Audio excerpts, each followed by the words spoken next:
What up? What up? What up? It's your boy Joe Chapo back in the building.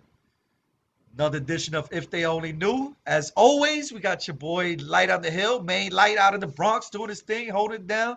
New Roman York, reporter. stand up, stand Ooh, I up. like that background. I like that background. He's switching it Yeah, up. man. Nah, man, we gotta give it up, man. Hold on. Go to this side now too, so they can see it. Yeah, man. You know Ooh, what I'm saying? We gotta stop that, man. There's too many of us like that, man. We gotta stop it, man. all right.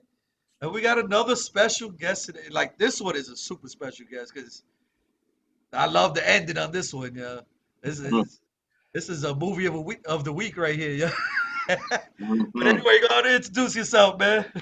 Peace to the gods, peace to the earth. My name is, name is Charles Russell Clink Jr. You know, that's my family name. But my righteous attribute is Prince Shakur Law. Everybody calls me Prince. And I'm in the building, man. Thank you very much for having me, man. Thank you, Darrell Washington, for also making this connection. So I'm glad to be here. Yes. Thank you, brothers. Yes, Free. Thank you, Free. You was a Ah, man of your word. I appreciate you, yeah. brother. Free and make sure if y'all haven't seen it yet, go check his video out. Yes. Yep. It's the background like that. But Yep. Yep. yeah. Woo! Well, shoot. Again, I appreciate you coming on, man. I definitely think this story is a important story that people definitely need to hear. So let's jump into it. Just tell me a little bit about yourself, where you from, and how you came up, man. Got you. Well, I'm from, Six Borough, Far Rock, for those who know, what I mean, born and raised there, um, and lived there all my life, pretty much, regular upbringing, single family home, raised by my moms, along with my two younger siblings. And we just pretty much like moved around and whatnot. My pops he himself was locked up while I was what 3 years old. He did 28, I believe. 28. Ooh, Yeah, shit. yeah. He came home. Ooh. Yeah, so he came home 2008 to see the inauguration of Barack Obama, but he did 28 joints. So just a typical breakdown of the family. You know how that goes. You know what I mean? So Yeah. that's pretty much that. So basically, me coming up streets of Far Rockaway, being a knucklehead, dabbling in out whatever. Went to school, whatever. 12th grade, decided to drop out like after 12th grade, and moms wasn't having that. Yeah, the 12 literally I'm like right there, and I just got tired of it. It was corny, just doing me, whatever. And moms was like, nah, I ain't having that. You either out or you get your GED, whatever. And I decided to get my GED. Then from there, I decided to enlist in the Navy, and yeah, I enlisted in the Navy, whatever. And but when I came back home, I'm still hanging with my friends and whatnot, still being a knucklehead, still working, but still hanging around. And then one thing led to another, where I ended up doing some dumb stuff, doing like some robberies or whatever. And the first time I did it, got hooked. I was like, "Oh snap! Is this easy?" Okay, pulling out that ratchet, telling Spidey, "Yo, give it and got hooked to it. And then it caught me. You know what I mean? And basically, make a long story short, got caught up. I was with two other people, but I took the whole weight. Cops was like, "Yo, we know who you was with," blah blah blah. And I was like, "Don't know what you're talking about." Took the whole thing, and ended up going to trial, blowing trial, and was sentenced to 15 years, man. And you already know, New York State, you do what's that, 85% of your time. So out of the 15 years, I ended up doing like 12 years, 9 months, so approximately 13. And yeah, and How much within were they offering? How much were they offering you at first? good question. The judge offered me 5 years, and by that time, I was already on the island for like 16 months. So he was like, "Yo, if you take the five, you'll be home in another 16 months or whatever." And in my mind, I'm like, mind you, I wasn't the typical, detainee on the island. So while I was on the island, I was always in that law library. So based on the law, there was no way I could have gotten convicted because I had nothing on my possession. It was just hearsay. I had an alibi. There was nothing. So the law, the books was like based on that. The charge robbing the first. I was like, oh, there's no way I can get caught up. And I was like, nah, I'm not taking that offer. Went to trial, blew trial, And judge was like, 15 years, whole lot. I was like, damn. Shit, yo. Oh, I mean, there's nothing you can really say to that. I mean, that's a lesson learned and shit. Mm. I mean, word. there's really nothing you can say. I mean, now you got to deal with it and shit. So, That's was that your first time hitting the island? first time hitting the island. Yes. No, no, no, no, no, no, no. That wasn't my first time hitting the island. So let me just give you some history. So I officially got knocked off December 16th, 2002. But the November of 2002, with my boys and whatnot, we in Brooklyn and some shit popped off and, police ran up on us and inside the car was a little ratchet, whatever. So from there, that's when my first brush with, the bookings in Brooklyn, and then I got bailed out. And then once I got bailed out, 5 days later, I was like, yo, I seen the bookings. I was like, yo, I'm done with that. I'm good. Let me go job hunting. And I actually was about to get hired. And then that's when I think it was a Monday, December 16th. I got that knock on the door. Two detectives was like, are you so and so? I was like, yeah. And I never came home after that, yo. You know what I Mm. mean? Mm. Word. So it was crazy. Well, describe what it was like going from the courthouse now to start serving this bid. Um, how was it? I mean, my whole mind frame at that time was like, again, like I mentioned, I'm from Fall Rock. So anybody who knows Fall Rock is like, whatever, born and raised, I was born and raised. So it really didn't like affect me. So once, the whole bullpen therapy, all of that shit made me stronger because, for those who don't know bullpen therapy, you wake up 4 in the morning and then they tell you got caught and then you got to wait and then to get processed and then wait to get on the bus. And then while you're on the bus, you're still waiting. And then by the time you get to the court, you're waiting, getting the pen. And then now you waiting a whole day just for a police to say, oh, listen, your court date's been pushed back. So you done wasted mad time. So going through that process, like at first, it was annoying, but I built up the tolerance and I was like, all right, this is the process. It is what it is. But it is what it was, man. That was it. You know what I mean? I had to deal with it and I dealt with it the best way. For me, fortunately for me, I had family support during that time and what like really kept me focused. Remember, I mentioned that I was in the military. So while I was on Rikers Island, I reached back out to a homegirl of mine who was still in the military in Italy at the time. And I told her my situation. And we were communicating through letters, poetry. And one day I get a notification that I got a package in the mail. I go down there, get the package, light and a rubber, big box, and that box is filled with a dictionary. It's filled with the Bible. It's filled with the Apocrypha. For those who don't know, the Apocrypha are the missing books of the Bible. And then it was just mad literature on the prison industrial complex, Black Panther Party, everything. So that like really opened me up. So my time again, while I was on the island, through that transition was more so about self-education. Plus, I was around the guards and a whole bunch of other people, so I was just gaining information, just staying away from the prison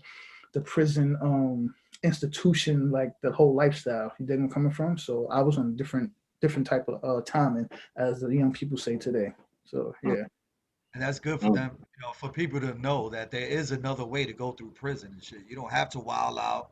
You don't have to cut everything in front of you and shit. You right. can get your mind right and do it the right way. I That's mean, right. that's not to say, somebody's not gonna mess with you, Right. but Right. Right. you know what I mean? At least you're not out there looking for the problems. You know what I'm saying? Mm. I salute that, man. I definitely salute that because you're actually probably one of the first people that came out here and told this type of story. Like, Mm. people definitely need to hear this. Mm. That's what's up, yeah. Like I said, Mm. I salute that, man. Appreciate that. And it didn't even stop there because the 16 months that I spent on the island, again, it was all about law library. It was me communicating with the sister, diving into all the literature. And then once, judge was like, yo, 15 years, hit that gavel.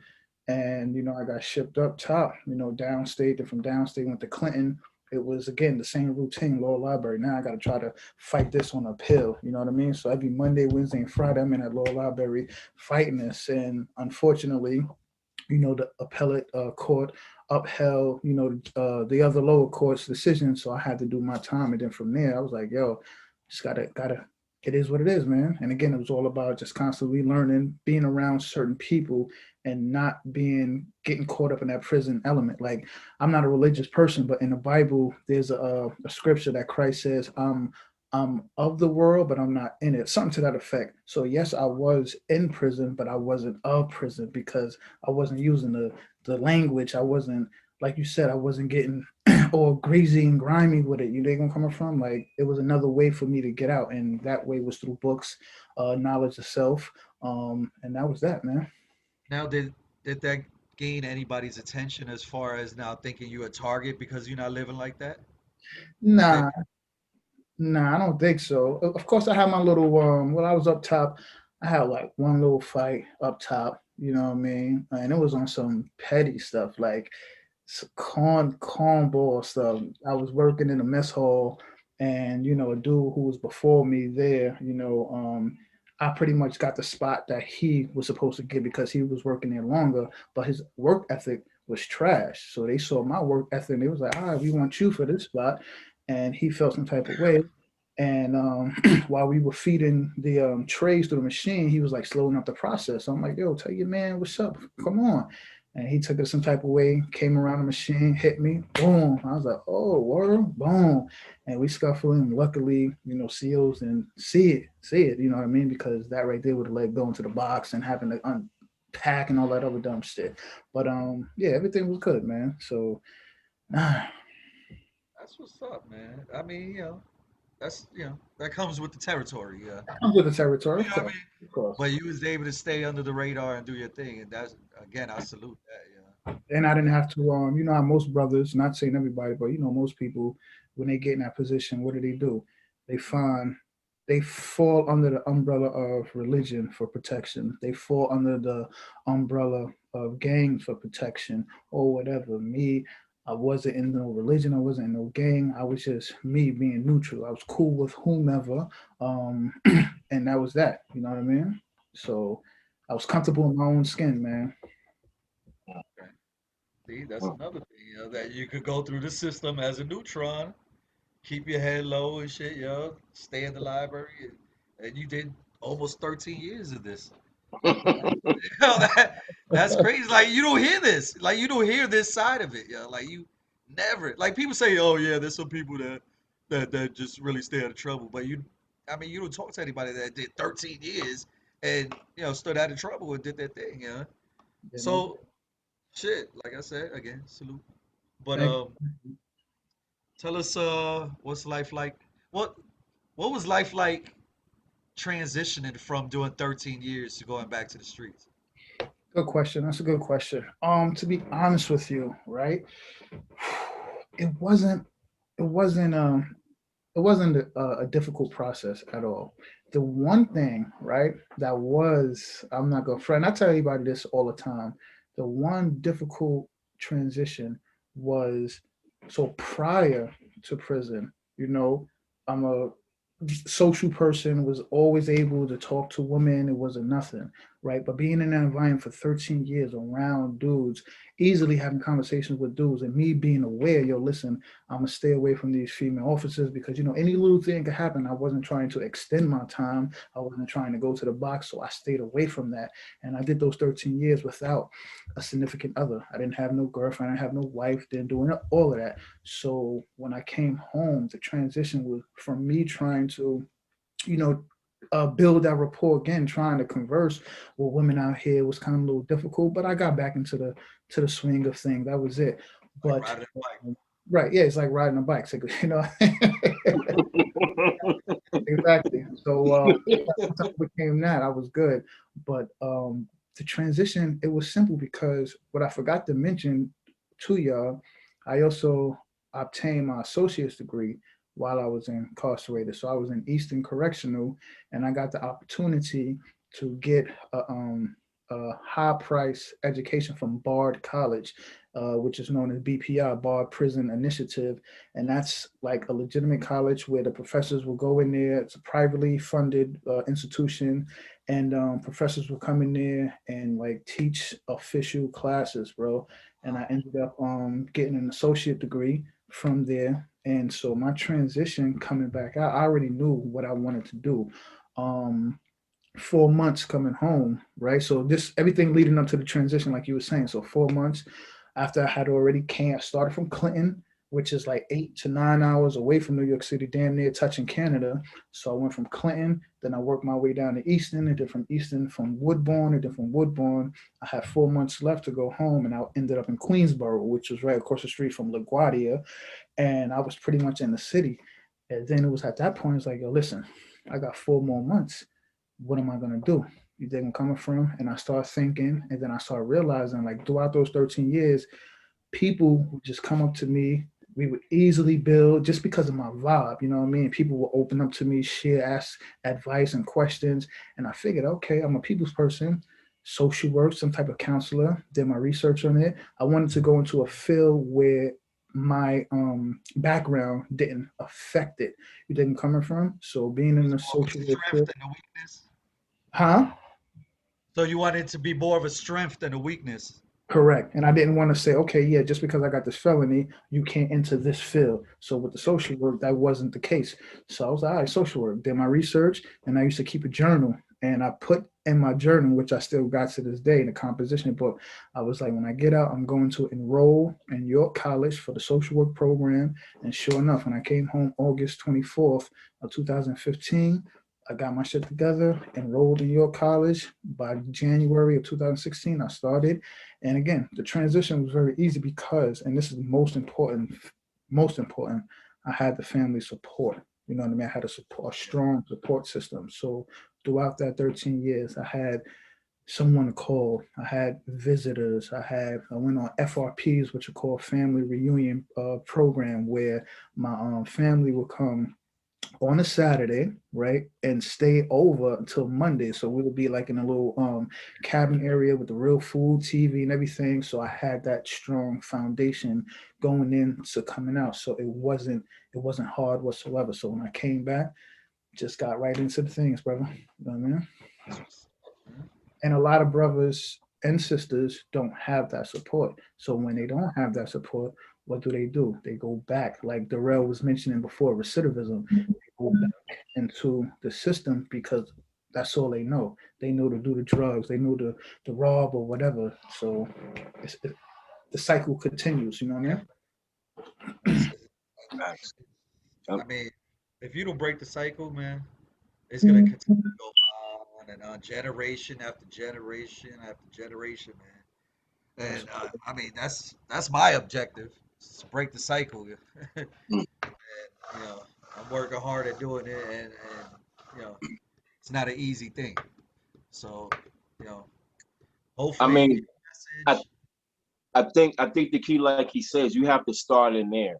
You can't wait until you get out from day one Yeah, yeah, with a plan, thinking on. You have to have that mindset in there.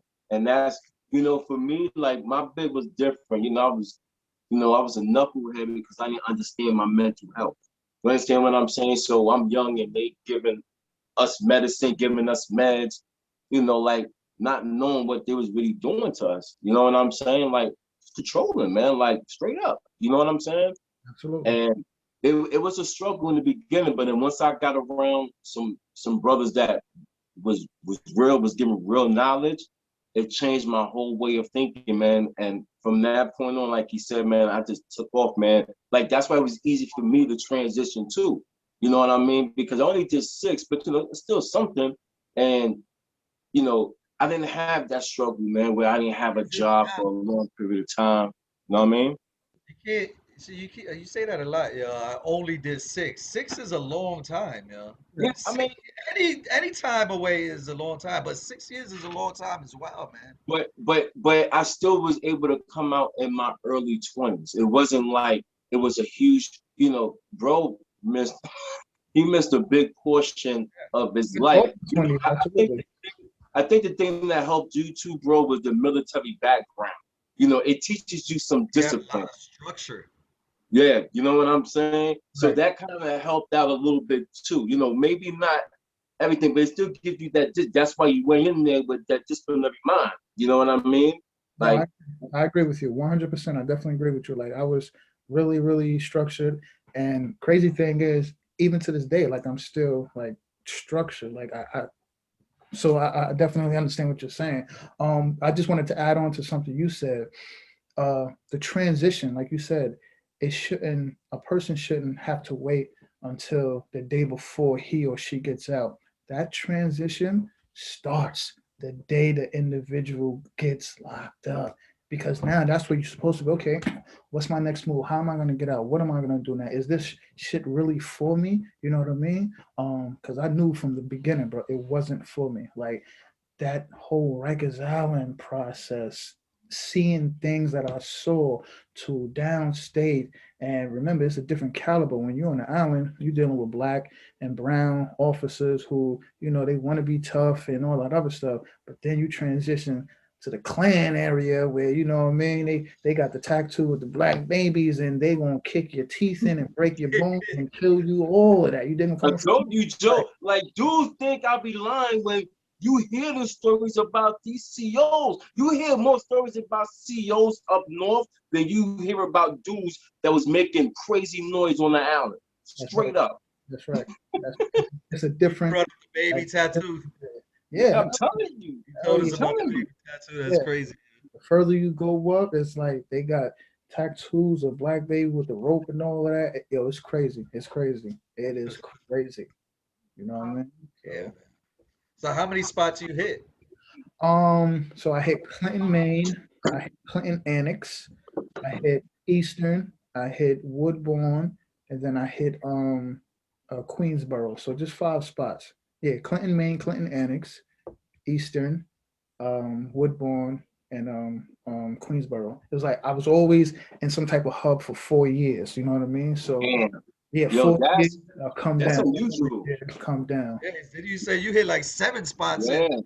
Like that's unusual. Like I guess because there's more mediums than there is maxes. You know what I'm saying? In mediums, you know, it's a more open setting. So there could be a lot more activity, like on the walkway. Like there's space in the medium. Whereas the maxes, you're real like, you know, like you gotta wait online, like to the wall, and you know what I mean? Like, and then like the yard, like when I was in the cat, it's a small ass yard with just concrete, and you just walking around like, you just walking around. Yo, it came to a point where I said, yo, I'm not gonna let this shit. Y'all started walking the opposite way, and dudes just look at me like, yo, what? But because I'm trying to go, why the fuck do we have to walk that way for? Like, you know what I'm saying? Why? Because police is telling you to walk there. Like, nah. Yo, people, you even see like, yo, why you walk that way for? I said, because I want to walk. I'm not walking the way Yeah. you want me to walk, man. Like, Like, you know what I'm saying? Like, come Yo, on. yo, like, like oh, you are in trouble. yo, You start. like I'm laughing because that's real. Like again, so it's like mechanical. People walking clockwise. When you do the opposite way, people looking at you funny. Even like certain things, like I stopped calling it chow because you think about it, chow, what that's dog food. Nah, I always used to say I'm going to breakfast, lunch, and dinner.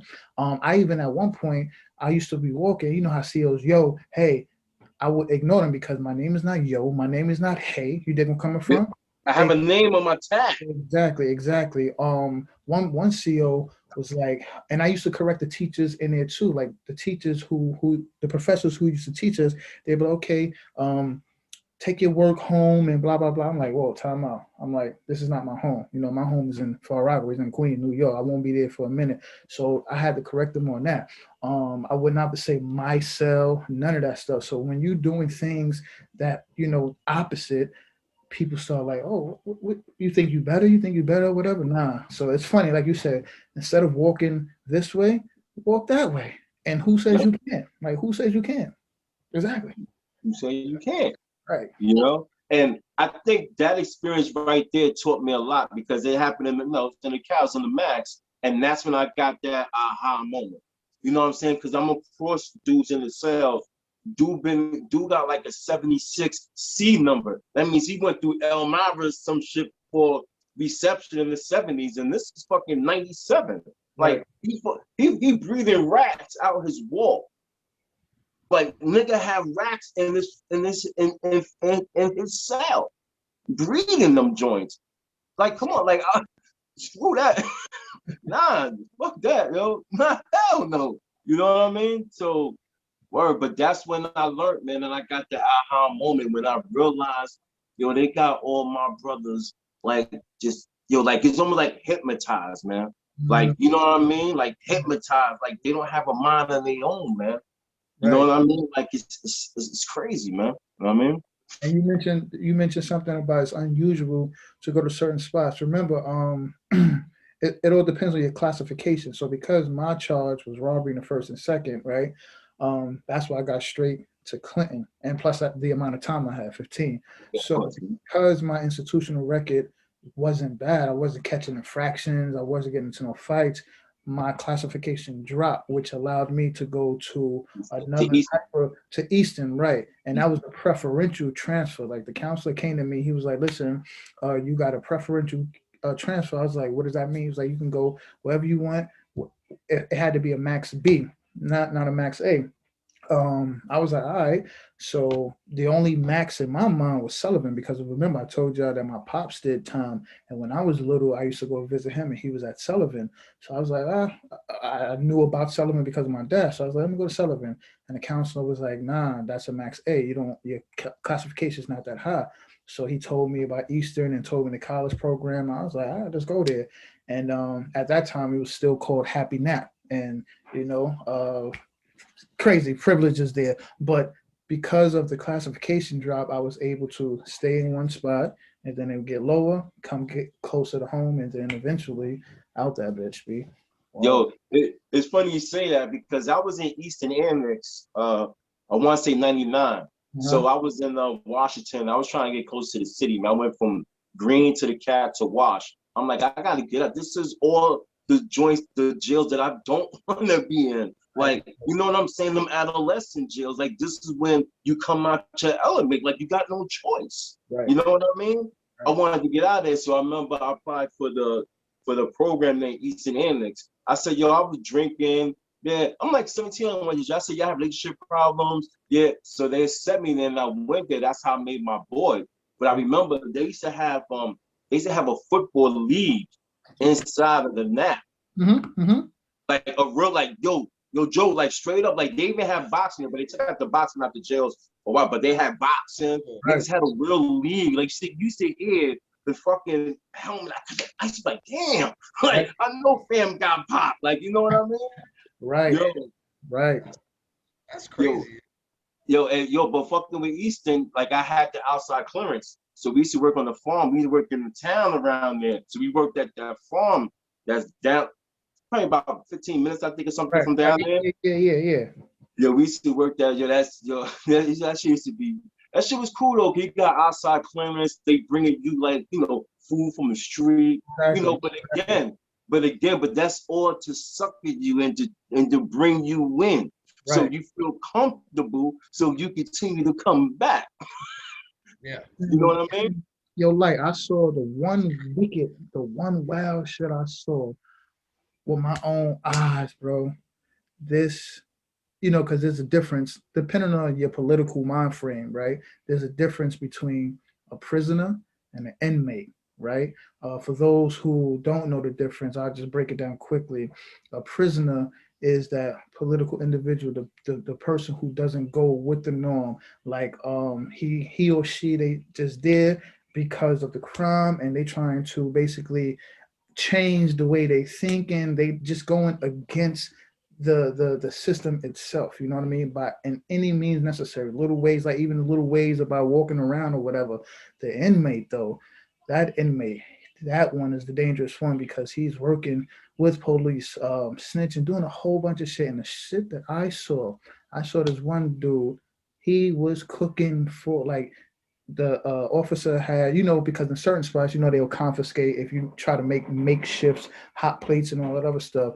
Well, he was inside the bubble and making them food and all that. And I'm like, wow, this is crazy, yo. This is crazy. So again, I always went to bed well, like, because I knew that I wasn't messing with them police. Now, don't get me wrong. Like, I remember when I was in Woodbourne, because I always try to make it wherever I went. I always wanted to do a program in the mess hall. Why? Because that's where the food was at. That's where the money was at.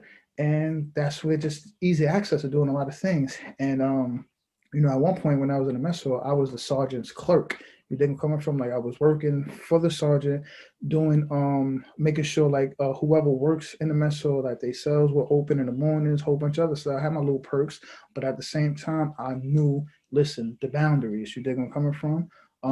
But what I saw, I was like, yo, these dudes be wilding, man. So I Yeah. went to bed knowing that, listen, nothing was heavy on my heart, because I wasn't jeopardizing my integrity, I wasn't jeopardizing my principles, my morals, my ethics at all. Yo, it's funny you said that about the mess hall. I remember when I was a cook in the mess hall, and there was a civilian cook.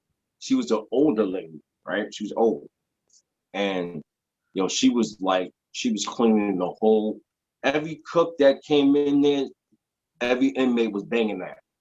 You know what I'm saying? So it came to a point that one day, right, she was like, coming on to me, like rubbing her, her breasts on me and stuff like that. But I turned around and said, look, I appreciate, you know what I mean? Like, I appreciate that offer. You know what I'm saying? But you know what I'm saying? Because I seen with my own eyes when there was another inmate that he was screwing a nurse. The nurse got caught because I think it was her brother or her husband worked at the compound and found out that homeboy was slaying the nurse. Yo, fam, he beat the crap out of him. Yo, to this day, I don't even know what happened to fam. Like, there's stories that police killed them. Like, yo, like, we don't even know. So from that experience, from that, when she up, that's the first thing I'm like, nah, I'm good. Like, and most dudes fall into the trap, right? Be banging her out, and then when they come in, the lady gonna say, yo, you raped me. Like, yo, he had me to my will. He had a razor to me. Like, that's the first thing they gonna say. You know what I mean? No doubt. Man. So shit, let's talk about what you're doing now, man. Let's talk about Yeah, facts. like now. Got you. No, I love the title of this. If they only knew, man, because that's some real shit. That's some, if they only knew. You know what I mean? Like, if they only knew. Like, and I'll get into what I do now. Like, again, this generation, with the whole social media, people post up whatever. But if they only knew, like, this dude is front, or if they only knew how much this person had to sacrifice to get to where he or she is at, if they only knew. So I love this concept because it can be spent in so many ways, man. Like, again, if they only knew. Yeah, okay, you see me, this, that, and third doing this. But if you only knew, like, what I went through to get these things, the sleepless nights and studying and busting my ass and all that other stuff. But yeah, so just one, That's 100, man. Let you know that's probably gonna be a clip, yo. I'm gonna let you Word up, man. Nah, yo, that shit hit home. I appreciate that. That's why I came up with the name, and like, besides my daughter pushing me into it, like, this is something I kind of wanted to do, but I never really was like, I was like, I can't do no YouTube. But I came up with it. I was like, yo, man, everybody has a voice. Everybody needs to know, like, but you never know what that next person has been through, what they going through. Like, you don't know anything. So, if you only knew. If you don't know. Right. So yeah, and just let me know definitely when this is coming out, because I'm definitely gonna plug it, push it, all of that. You know what I mean? No doubt. So yeah, so what I do now, so upon my release, right? Like I told y'all, I went to York College, got my bachelor's degree in social work. That's how I met Darrell, And then from there, because, I looked up to Darrell, still do. I consider him a mentor, although he's younger than I am. You know what I mean? Still got love for That's right. Nothing wrong with that. That's right. That brother, you know, went to Columbia. A few other people I knew was going someplace, and I never thought about grad school, but watching Darrell and other people, I was like, yo, okay, let me do that as well. So I applied to Columbia, I applied to NYU, I applied to Fordham, and I got accepted to all three. You know what I mean? But my heart was in NYU, and I think subconsciously because one of my favorite shows is still to this day, and I watch it, The Cosby Show. Despite what the media trying to do with Bill and all that, I still watch Cosby Show. And if you think about it, the college that Theo went to was NYU. He went for the business, so I think it was just something about that. You know what I mean? So anyway, I picked NYU and graduated last year, 2020, with my master's degree. And I'm pretty much I went to school for my specialty was youth and family counseling, and I'm working right now as an MST therapist with families and youth. You know what I mean? So that's what I do. That's what I do. Oh man, yo, Yeah, man. yo, this right here needs to be a picture of what we can do if we're given the opportunity, man.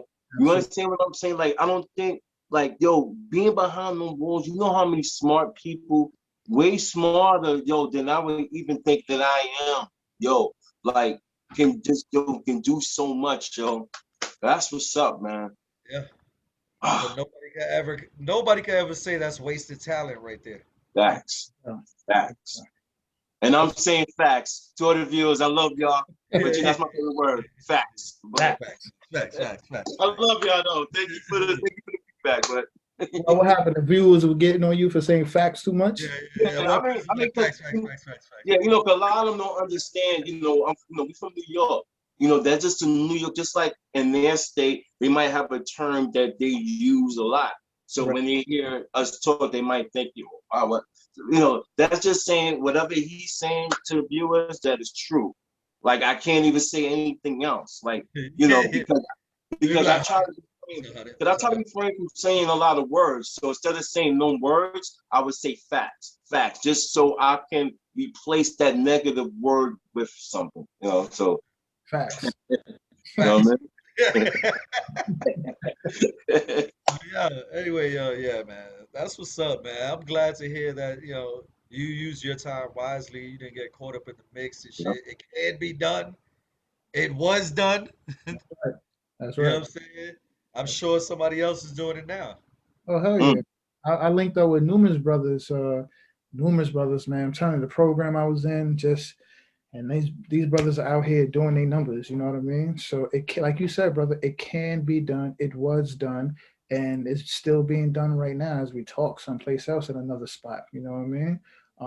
You just got to have that opportunity and to stay focused. You know, it's easy to get caught up in there. You know, caught up in the prison bullshit's easy. But when you stand firm and like, nah, I'm good. Like, it's crazy. So real quickly, I was just talking to my homeboy tonight. So hit true story, facts, right? True story. So that's another joint, true story. So I knew of this brother, the type of person that I am. If I link with you, right, and we build that bond, that relationship, whatever, that's just who I am. I'm gonna stick with you regardless to what you do, regardless to who you are, whatever. So linked up with this brother, knew him for many years, and then later down the line, this brother, he wanted to transition into something else, if you understand what I'm saying. Like, you know what I mean? Like he was a guy that he wanted to transition himself into a woman and all that. And I didn't have a problem with that. And I couldn't cut him off because he wanted to do that. And I was still, kicking it with him. We were still building about things, and people would see me with him. Hey, yo, why are you still with him? Get away from him. I will always get criticized for that. I'm like, yo, I'm not cutting this man off because he wants to transition. Like, I'm not getting caught up in that. And again, like, you have to have integrity. You got to have principles, morals about yourself.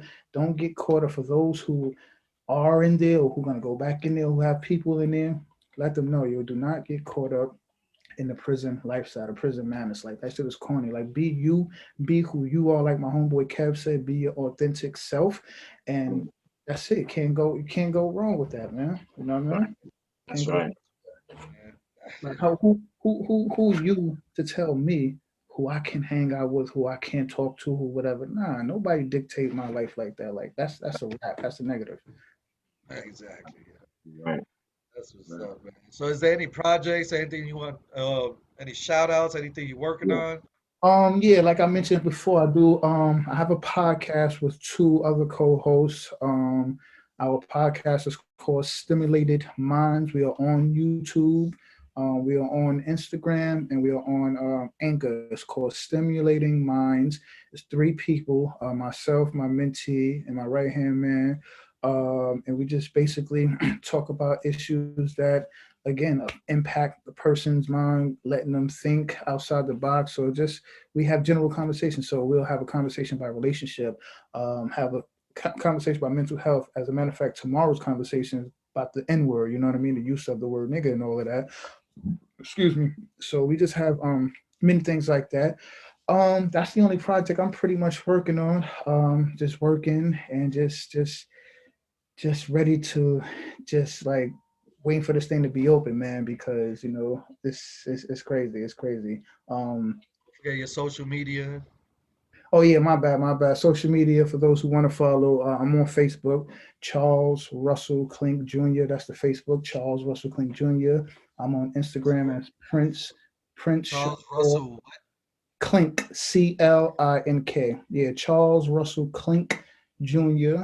On Facebook, Instagram. I'm Prince Shakur 7.0. That's Instagram Prince Shakur 7.0. And that's pretty much it. You know, I'm a low key dude, and that's it. That's what we're doing. So be tuned. Be sure to check out Stimulating Minds podcast. You know what I mean? We there. We already in season 2 right now. Oh, That's shit. what's up. Yeah. That's What's what's up. up, man? We That's gonna put what's the up. information. We gonna put the information in the bottom description. But before we go, you know me. Yeah. So, yeah, I know you gave a lot of jewels, but are you able to squeeze one more jewels? If you can reach one more viewer right now, what would that message be to them? Ooh. Um, No pressure, yeah. Oh no, no pressure. I'm gonna the jewel that my pops would always give to me while I was locked up. Um, do what's right and not what's popular. You know what I Uh, mean? Simple. I'm gonna say it again. Do what's right and not what's popular.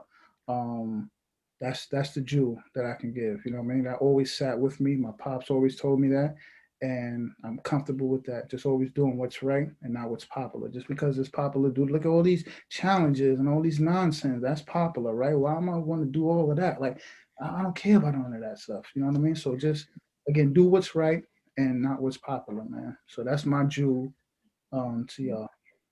that's, uh, Appreciate it. No man, doubt. again, we definitely appreciate you coming on. We're gonna bring you back on, yo, if that's cool with you. We try to Yes. put together an open forum after. It's probably gonna be in April. Not even gonna lie, because we got this March Rapness. I don't know if you know anybody that rap or you know. We got a Oh, yeah. March Rapness Okay. tournament, Okay. like brackets tournament. That's gonna be a cash prize at the end. So if you know anybody else, send them our way. It's gonna be some bread at the end of it, yo. So they gotta jump on this, yo. And it's Okay. good exposure. Right. We gotta go live. It's all gonna be live on YouTube. So Okay. Okay. Yeah. March De- Rapness. Definitely. That was a plug, yo. That was a shameless plug if you didn't know that, yo. Uh-huh. I, Uh-huh. Check I got out the plug since we in. shameless plugging. Check out Blind Eyes Designs. Blind Eyes with a Z. Designs with a Z. Matter of fact, that's T-shirts, one of our hoodies. shirts right there. This is one of ours right here. They probably can't see I'm too short, yo, whatever, yo. But and this one says if they only knew, see? So anyway, shameless plug again. Check us out on Instagram. If they only knew underscore us, they made me put the us. Yeah, I don't know why, but if they only knew underscore us. Uh, if they only knew Facebook. Again, we appreciate everybody that's watching, everybody that's been commenting. Right. The love, yo, Yeah. they've been showing us a lot of love, man. We greatly appreciate it. We read all the notes. I try to comment to every note, and we appreciate it. We're gonna keep doing what we're doing, man. We appreciate you coming on, and we definitely gonna have you back. Thank you, man. Thank you. And I know the BX is proud right now because today made the day that Fred the Godson, he got his name put on the street. You know what I mean? So yeah, hell yeah. So BX stand up. Yeah, Definitely, Right. definitely. keeps doing his thing, man. That's what I'm saying, yeah. No doubt. Yeah, I appreciate y'all brothers, man. Definitely we're gonna connect. Thank you again, Darrell, and yeah, we're gonna connect, man. Definitely, man. Yep. And make sure y'all check out his video.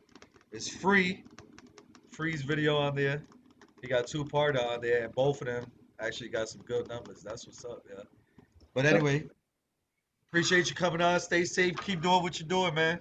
No doubt. Peace, Lord. Peace, Lord. They only knew. If they Yes, only sir. knew, man. Yes, sir. Absolutely. Peace.